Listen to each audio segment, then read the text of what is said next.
asalaamaaleykum yéen waa Ndiayène Farba man Ngagne Demba Aram Ndiaye maa ñëwaat ci yóbbulu ngoon si di wax ne ñun waajur yi day daw noonu ba dee waaye nag li ñuy yóotu duñ ko mës a jot mukk moo tax nag ñu war a def ndànk te di ci sóoraale njaboot gi di tax may wax loolu mooy dafa am genn góor gu mel ne ma Abdou Lakor bu xëyee dem ci liggéeyam daanaka ba lu muy ñëw guddi ba tax na sax su ma yóbboo ma ne duy gisee ay doomam bu xëyee dana fekk xale yi duñ yeewu bu wàccee it dana fekk xale yi tëdd nekk ci liggéey bu métti di ko def ba xale yi nekk mag kenn ci ñoom di taaw bi toog ba benn bés mu ne ko man de papa dama laa soxla mu ne ko bisimilah mu ne ko man daal dama bëgg a xam ñaata ngay fayeeku par weer wala boo ma ko mënta wax it nga wax ma ñaata ngay fayeeku par heure ma Abdou xool ko ba yàgg mu ne ko waaw yow lu tax nga may laaj loolu mu ne ko papa dama bëgg a xam rek ñaata ngay fayeeku lu laa bëgg a xam maam Abdou ne ko ay la yoon de man heure bu nekk ci misaal dana ma fay ñaar fukki dërëm doom ji xool ko ba yàgg mu ne ko doomu ci may fukki dërëm maam Abdou ne ko yow de li nga bëgg nag moom mënta nekk may fayeeku ñaar fukki dërëm par heure su ma mayee fukki dërëm xanaa kon duñu reer wala duñu añ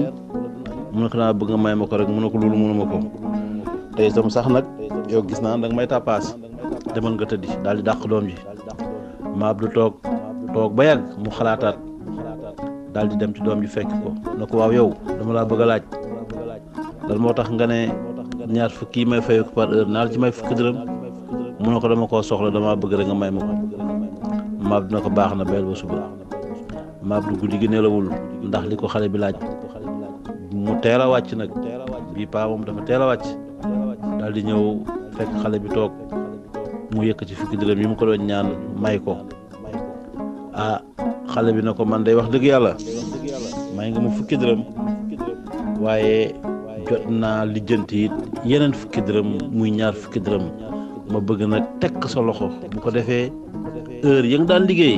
nga wàññi ci lu bon benn heure di teel a wàcc di ñu fekk ci kër gi pour ñuy mën di waxtaan ak yow di mën di diisoo ak yow parce que wax dëgg yàlla ñun de yaay suñu waajur waaye xamuñu la doo waxtaan ak ñun doo diisoo ak ñun doo sottante xalaat ak ñun loolu dong nga tax wallahi ma bëgg ñaar fukki dërëm yi di la ko jox saa yu ma di ko toog ak ñun di waxtaan mbir mi nag daw yaram lool ma Abdou Lakor sa ngéem daal di xam ne lii ko doom ji wax dëgg la yéen waa Ndiayène Farba ñun waa Ndiayène Farba gis ngeen ne réewu taax métti na nit ñi talatuñ dara talatuñ seen njaboot